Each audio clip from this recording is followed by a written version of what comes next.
Hey everybody, welcome to This Ephemeral Life with your host Adam Byers. Yes, me and I will and you. Ladies and gentlemen, welcome back to yet another episode of This Ephemeral Life. My name is Adam Byers. I am your host forever and always, and I'm happy to bring you back on for another episode. Real quick, I want to introduce my guest for today. This man is someone that I have been watching do improv for the better part of like 6 years. He's very, very funny. You know him, you love him. It's LT Thornton. LT. I feel like you hyped me up as being funny, and I'm going to underdeliver on that. And see, that is why we're here today, because that is one of the things I want to talk to you about.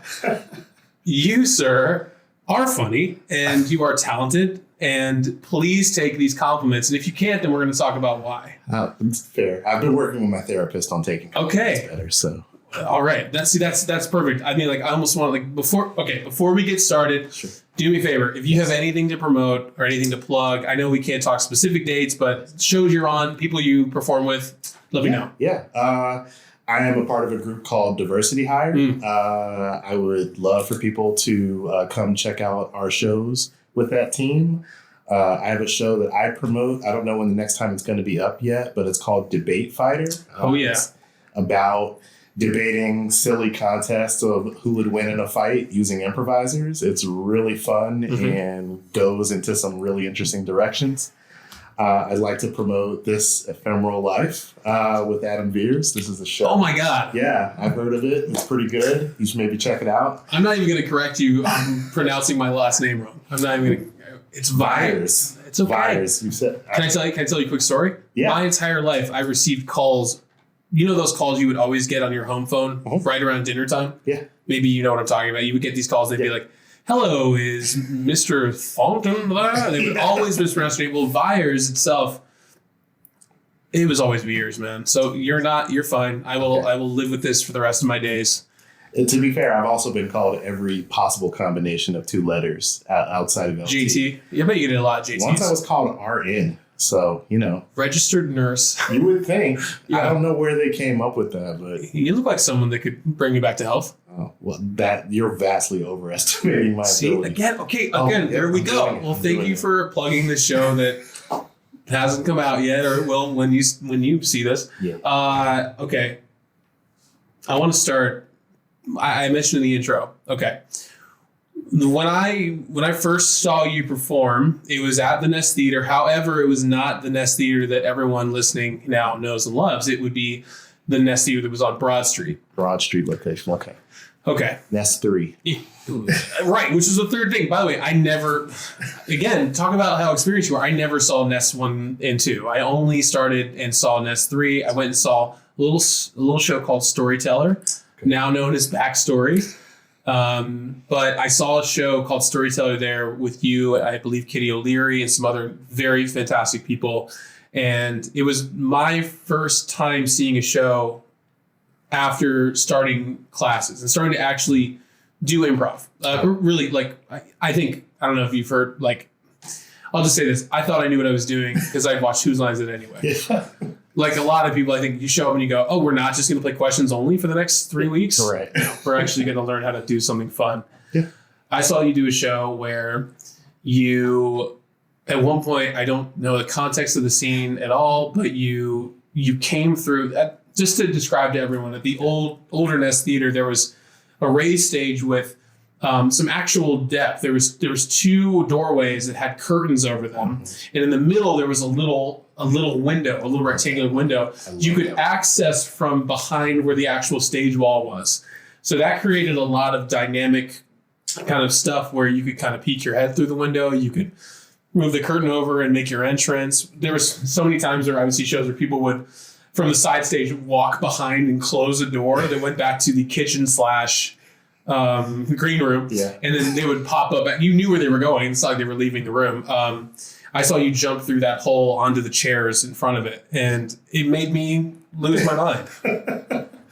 I love that window so much. I know you do. We've talked about it a lot outside of this pod, man. I am probably notorious for being the person that has climbed through that window. Yeah.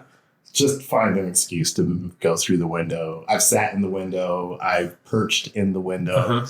Can I ask you why? why? Okay, maybe why that window, and then B, maybe why you found it.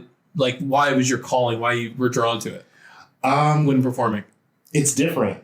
It's always like I didn't perform on a lot of stages that had a window in it. So it's like, that in and of itself is a gift. Why wouldn't I want to use that? And part of my philosophy when it comes to like physicality and scenes is I watch so much improv, and so much of it ends up being two people on stage standing talking to each other, or sitting in chairs talking to each other. Yeah. And so to me, improv is play. Like I don't even do it. I don't even care if there's a crowd present. I'm there to play with people and play pretend and do weird things and have fun. I'm really just there to have fun. Was it always like that? Or was there a period when you maybe, I don't know how long, when did you start doing this? So I started in Dayton at a theater called the Black Box. And I know the Black Box. Yeah. I started there and then transitioned to my teacher, Karen Jaffe, who's amazing. Okay. Shout out. We were performing at Wiley's Comedy Club, which is a giant just stage that's elevated like maybe 2 feet off the ground, and it's where stand-ups perform. Sure. So it wasn't meant for improv, but we would play and jump off of that crazy stage. But I started there, and I think when I started, I had the same kind of insecurities and stuff that anybody that's starting to get into improv has. Look, what do you mean? Like, be specific. Like, what were you feeling like? Like I was never good enough. Sure. I would see people that I think were like leagues better than me. And there were people that were like, oh man, you're amazing. And I just, it's the imposter syndrome that I think every improviser has. Hold on. I have to stop the podcast. If anyone doesn't know, we're going to be talking about imposter syndrome a lot on this show, because I think it's something that a lot of improvisers feel and deal with. I'm sorry to interrupt. No. Imposter syndrome is basically, to drill it down, if you're not familiar, the concept that you may have, let's say you just had a set where you jumped out of the window and you had everyone rolling on their knees. You get done, someone comes up and says, hey man, that was the funniest thing I've ever seen. Yeah. And you go, oh, thanks. But you can say, oh, thanks. And that's how I've conditioned myself too, is to be like, because I have it. I have it to this day. And my whole thing is like, I can say, thank you very much. But like, can we accept someone who has imposter syndrome doesn't really believe they're meant to be there? I guess. Is that a good way to say it? I think so. Yeah. I think you deny kind of reality and your own perception of certain things to put forth a narrative that what you did was bad or not good enough. And I still do a ton of that. Yeah. Every time, even if I do something big in a scene, when the scene's over, when the show's over, I'm kind of stuck thinking like, did I take away from somebody else's moment? Did I really add to something? Or did I steal, kind of what the scene was leading up to in order to get a big laugh or a big reaction? Right. So, to have your moment. Yeah. Like almost like it's like, am I being selfish because I'm taking the spotlight, the proverbial spotlight, right? Yeah. And I'm known around our theater and stuff for doing some kind of outlandish stuff. Sometimes, like, I'm going to be a backpack now or something weird. And sometimes I make that move because in my head, I'm stuck in play mode and not, am I actually gifting a scene mode? And I think a lot of people appreciate that play, but I just try to be cognizant of, where the scene is going and if it actually makes sense, like if the energy like fits like that night or something. Let's use the backpack as an example, because I think I know what you're talking about. Like, correct me if I'm wrong or I'm going down the wrong path. So let's say like you're you hear someone say, "Oh, these backpacks we're carrying are so heavy." You're like, in your brain, the gift you automatically want to give is the gift that's been given to you. Yeah. Yeah. In the scene is like, well, I can be the backpack. Yeah. But like, are you giving a gift by going out there and jumping on someone's back, or is it that can you do that without feeling not even that you are distracting? Because guess what? People are going to get a laugh. People are going to laugh at that probably every time. Yeah. And you shouldn't feel like it's cheap. I don't know. I personally feel like you shouldn't feel like it's cheap because you did something. It's fair. But like, are you able? I don't know. Are we as improvisers able to separate that and be like, this is still helpful? Yeah, no, I think it's a good, again, you have to feel the energy of the night. Like if everything's hitting, you don't really need a move like that because you've got players that are really like just kind of living in the scene and things are popping. Sometimes you do it to like enhance things sometimes. Sometimes I do it because I'm watching the scene from the sidelines and I'm thinking like, wow, we've had a lot of scenes where like there's just two people talking. I told you like that. That's the only thing that like irritates me. Is that the thing you hate the most about improv? I wouldn't say hate. Hate's a strong word. Hate's a strong word. I fully say that. I fully agree with that. Hate's a strong word. For me personally, the reason why I love improv so much is because no two scenes are ever the same. And if I'm seeing the same thing happening, then I just want to break it. I want something different to happen. Right. So I just kind of live in that philosophy of like, this is an evolving thing. This is always changing. And I always want to see what other people do with it. That's why I love watching new people play because I'm like, they always play in a new way that's interesting. And I want to see what that is. So somehow, no matter like how similar we are as humans, like someone can be doing something just their own way and completely surprise you. Yeah. Everybody's different. Everybody's going to have a new way to approach that scene. Where like, we've seen so many people walk into a scene and, everybody goes, oh, hey there. But then one person comes in and goes, nah, I'm a goblin. You go, wow, that's a choice. I don't know why you did that, but I love it. Yeah. So, and I love it because it's different. And it's never going to be the same. Yeah. That really, I mean, that, I don't know if you planned that, LT. If you did, I wouldn't be surprised because you're very adept. That's, that goes into why I named the podcast this is because like, I mean, I can tell you, dude, like over the years, I've had some bad nights. And what I mean that is like maybe a scene or two within a show where I felt like unsatisfied with the work. Yeah. Or like it wasn't fun for reasons A through B. Yeah. A through F or whatever. And I didn't leave the show there. Yeah. At the same time that improv is always different, which is, you're right. And one of the most beautiful things about it is that you surely aren't going to experience the same thing playing or watching. You may see similarities, you may see like choices that are similar, but excuse me, you won't see the same thing. The flip side of that coin is that like it does never come back. Even shows that are recorded, you can't, there's no lines, there's no script to memorize. It should just be gone no matter what as soon as you leave the stage. And sometimes I feel like that has been hard for me over the years. I think for me, and I hate to like give credit to like the pandemic, but follow me on this. Please, let's give COVID the credit it deserves. You know what? People have been dragging that pandemic through the mud for the better part of 5 years, and I'm tired of it. So thank you very much, LT. Please continue. Weird platform to stay. I'll tell you what, someone's got to stand on it. Okay. All right. And if this is the last episode of This Forever Life because of my takes, our takes on COVID, we're in the boat now together. Okay. We are rowing out to sea together. I don't know where we're going. Your brother. Yeah. And I won't be wearing a mask. I can tell you that.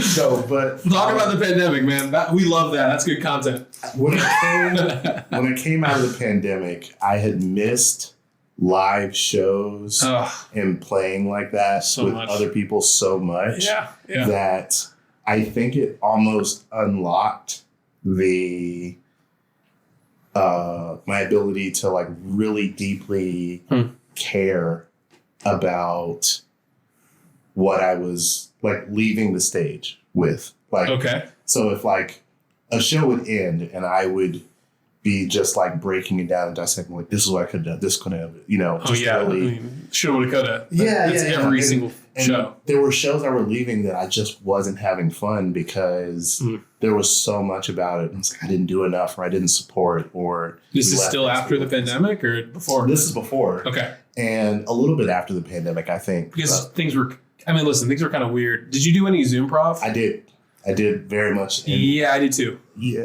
That's maybe a topic for a different show, but like when I think pandemic, I think of those experiences. I just was talking to Justin Jensen about this. Yeah. I don't want to get into it again. Like, so like I think that when it did coincide, with this new space opening. Yeah. And so I think it was like everyone's like, is it okay to do this? Like, yeah. It was a weird. Please continue. Yeah. But it also like getting to do it again when you felt like maybe there was a chance it couldn't come back and having this place.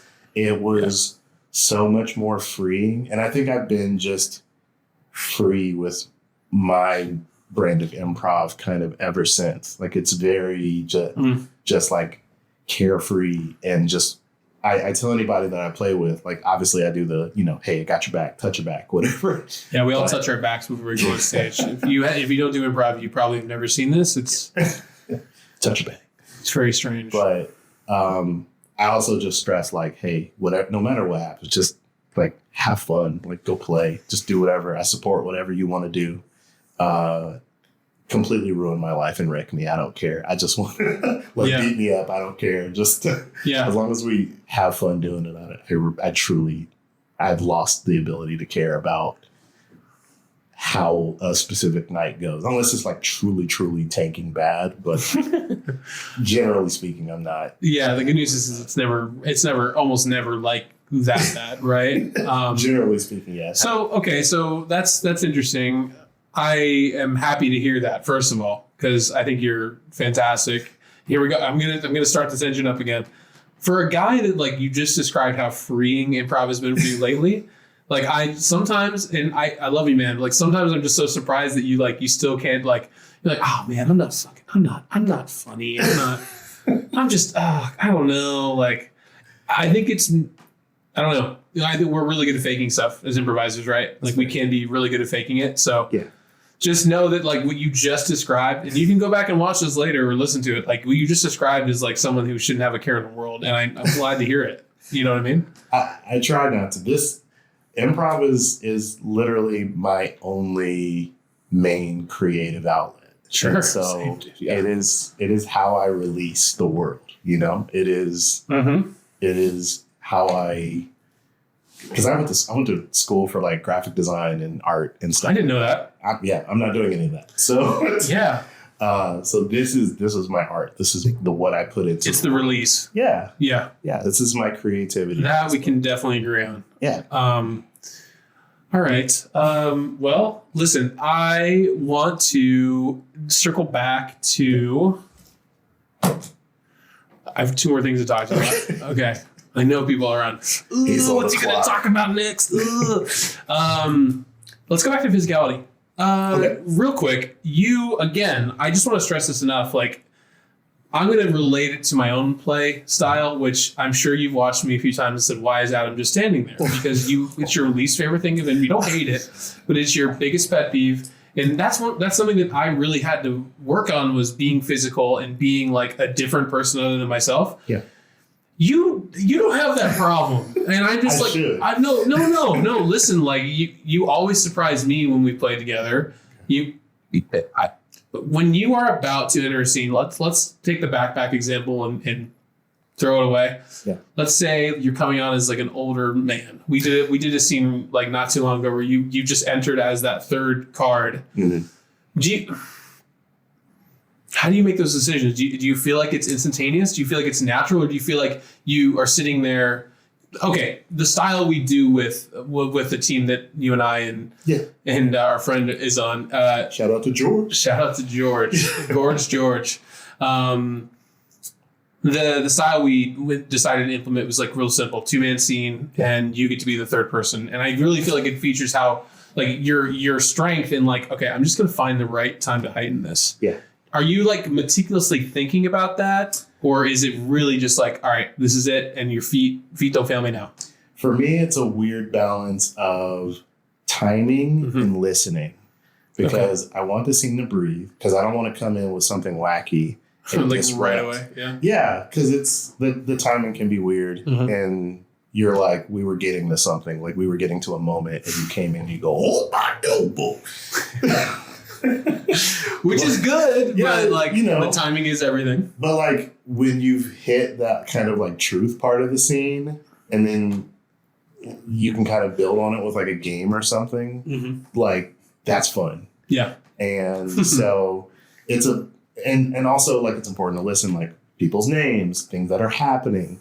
Because like early on when I played, like, you know, I would zone off and I'd come back and I'm like, where are we? What are we doing here? And then you come into that scene, you don't know what's going on. Your listening wasn't as attuned as it is now. Yeah. Like your ears, yeah. We already established this is the mom and the dad. Why are you trying to flip them or whatever? So it's a lot of that. And then sometimes I'm like trying to think of like a good move based off of what I've heard in the scene. Yeah. And sometimes, you know, it's like the setup or the premise of the scene. I'm like, I have something like locked and loaded. I'm just waiting for like how I can introduce this or what that first move looks like. So, yeah. So it does sound like you think about it quite a bit, because you make it sound like it, or you make it look like it's just in there, and then you kind of shoot it off like a gun rather than like loading it. I guess. It's I try not to overthink it. Like I don't want to have, because you know sometimes you come in and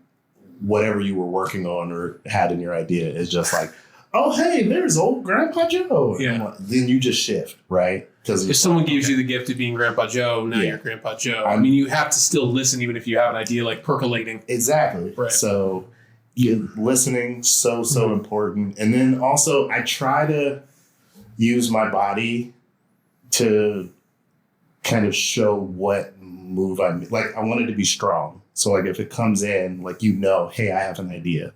Because usually I'll get like a couple seconds of space to be like, what are you bringing to the table? Let me just stop. So you're saying that you use a big physical move, not only to almost to tell, you mean like to tell your scene partners like, hey, here comes this guy. Like here comes the heighten. Yeah, because a lot of times people walk into a scene. Yeah.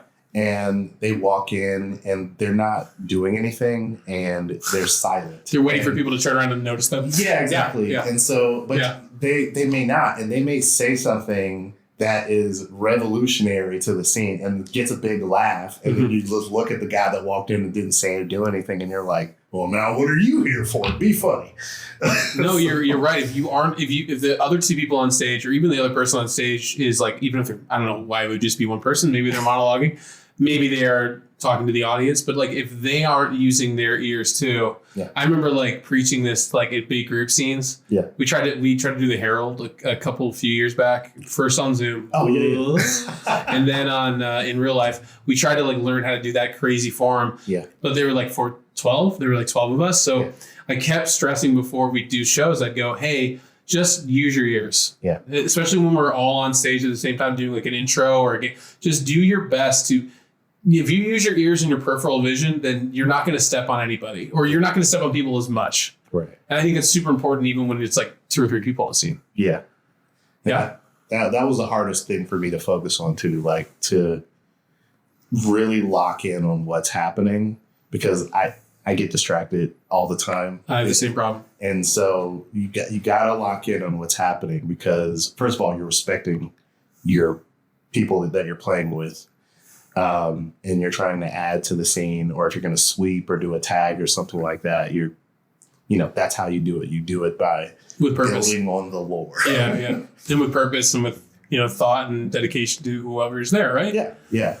And hopefully with the intention of only, enhancing and not distracting. Right. I try my best. I know I distract sometimes. I try my best not to distract. I don't think you do in like a negative sense very often, my friend. I mean, I personally don't feel that way. Is this the compliment life? This is the love bombing portion of the podcast. As your improv therapist, maybe that's what I should just be an improv therapy. Yeah. Improv therapy. Just I want the point of the show, dude, is just to be like, all right, I want people to see someone like you. And I want someone to see. You know what I mean? Yeah, Okay. yeah, A veteran of this who's been doing it for longer than I have, who's someone I've looked up to as someone who knew what dude, you made it look like you knew what you were doing 6 years ago. Oh, God. But obviously you've gone through a journey and like something's happened to you and the pandemic happened and you get on different teams, you start playing with different people, you gain that freedom that you talked about to play. Yeah. I don't know. That's my point. Is just like, and yeah, sure. I'm gonna butter you up. Okay, all right, like a piece of bread. Okay. I love bread. What's your favorite type of bread? Gosh, We have time. Yeah. Please, let's. You know what? This is an episode of Bread Talk. Bread talk. I'm here with my friend LT. LT, what is the best bread? You know what? Give me a whole baguette. Come on, Just man. a baguette. You know what the problem with baguette is? What? Are you eating this whole baguette in one sitting? I have, yes. Okay, but like in general, are you eating like we're talking like if it's a fresh baguette, it's about 2.5 feet. I will dedicate my day to that. Okay, if you have a whole day, that's different. I'll buy a baguette at like 6 o'clock and I don't finish it. And then what do you do with the baguette? Why would I buy a baguette if I don't have a day to do? I don't have time to make croutons. Is all I'm saying. Okay. I'm not wasting a baguette on croutons. I'm giving it the proper. I'm making a nice butter to dip it in. Maybe like you're making a butter. You're churning the butter. Okay, well, not make. It's a dip. It's a dip for the bread to just put it in. Yeah, I was gonna ask you what you're gonna do with the bread. I'm not expecting you to eat this shit dry. Yeah, I mean, I'm just gonna spend my day with the bread. All right. Have you ever had rye bread? I love rye bread. I feel like I went the first 34 years of my life without liking it because I was worried about the seeds and the amount of flavor. I was a picky eater when I was a kid. That's fair. Were you? No. That's great. Yeah, you're so lucky. No, I didn't, dude. I didn't have seafood for like the first 20 years of my life. Oh no. I didn't have a shrimpy, but I love shrimpies now. Oh no. All right. I'm happy that you've expanded your. No, that feels really good. Thank you for saying that. But rye bread, I don't think I had for the first 34 and a half years of my life. And then I started trying it at this diner that I go to with my partner. And I have it and I get a little, you know what I do? I go, can I have rye bread with my breakfast? And then can I get an extra dollop of butter? Like the kind of dollop they would put on like French toast or like pancakes. I get that in a little plastic cup and I slather that on because you know what? You only live once. I'm going to tell you something. I didn't eat. I don't normally eat before shows and I didn't eat before this because I'm so hungry. Damn. And I have to go crush some food. What are you going to have? This is great. Oh gosh. Tacos. Some kind of tacos. Yeah. Okay. Yeah. Taco Thursday. Yeah. Oh shit! I just revealed what date we're recording this on. Oh, it is a Thursday. We have a couple more minutes, okay, LT, before we wrap up. There's one more thing I kind of wanted to touch on, and then I will hopefully have a chance to have you back at a later date for part 2. You do something on stage that I can't help but do on stage as well. What's that? You break. Oh, okay. Okay. No, I want to just share with you for a second how fucking awesome I think that is. Like I know some improvisers, maybe they wouldn't admit it, but I know some improvisers that would be ashamed of themselves for breaking within a scene. But the more I do improv, the more vulnerable and more like honest I do with this craft, this art craft, is the more I end up like laughing my ass off on stage. Yeah. And I saw you do that with Scott Wheeler. Shout out Scott Wheeler. Shout out to Scott Wheeler. Dude. Well, he's a hard guy. He's a hard guy not to break with, if we're being honest. Scott will say some stuff, man. He is. Throw you way off. Yeah. It's so funny. Yeah, I gotta get him on Bread Talk. I don't know about this ephemeral life, but I think he'd be a good guest for Bread Talk. This bready life. Yeah, he probably likes white bread. No comment. Yeah, any thoughts on breaking? Do you ever feel guilty about it? I think I always feel guilty about it. Always? I think so, a little bit. It breaks it breaks the rule. Well, you're breaking the reality, right? But it's also, I don't know. I deeply enjoy what we do. Yeah, and I guess I'm not always ashamed to show to the audience how much fun this is that we're doing it. So I don't think I ever try to do it purposefully. I think that... Well, that's an interesting way of saying it. True. I mean... Is it something you can do purposefully? I don't know. I think you can. I think there are people that do, like, I think if you look at some of the people on Saturday Night Live that would constantly break, I think it got to a point where some of them are doing it because people know that they're going to break. And it's become part of the routine. It's become part of their character. Yeah. Well, not even their character. It's just like them in general. It's just like, oh, this guy breaks all the time. And then, because when you watch somebody on Saturday Night Live break, it gets like a big laugh. Or sometimes a scene or something that's not working, people laughing because this guy can't hold it in or something like that. I never want to do that. And I try to hold it in for the most part, but at the same time, like, gosh, sometimes I'm having just so much fun. It's just... Well, here's what I'll say. I think that it's the reason it gets a laugh is because it humanizes us. Yeah. And I don't know.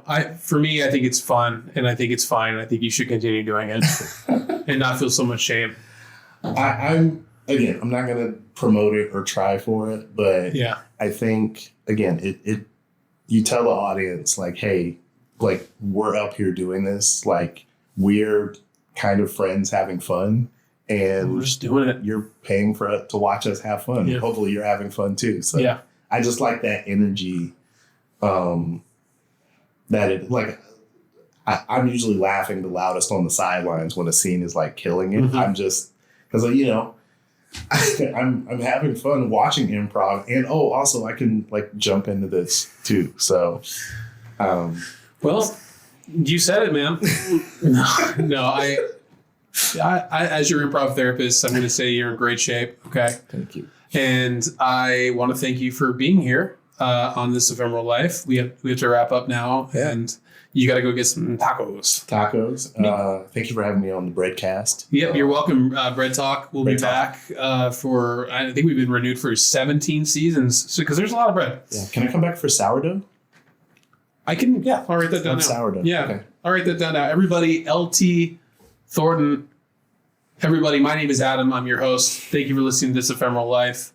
Check us out on Instagram at This Fem Life. That's spelled EPHEM, Fem Life. This is Fem Life on Instagram. We'll be posting clips, and check out all the other podcasts on the Roost Podcast Network, coming soon to listening platforms near you. Signing off. Yes, me and I will, and you. Everyone have a great night. Thanks. You're listening to a podcast on the Roost Nest Podcasting Network, executive produced by the Nest Theater and Comedy Arts Center. Co-founded and funded by Rance Rizzuto and Tara DiFrancisco. For more information on the Nest Theater, go to nesttheater.com. Roost Nest Podcasting Network.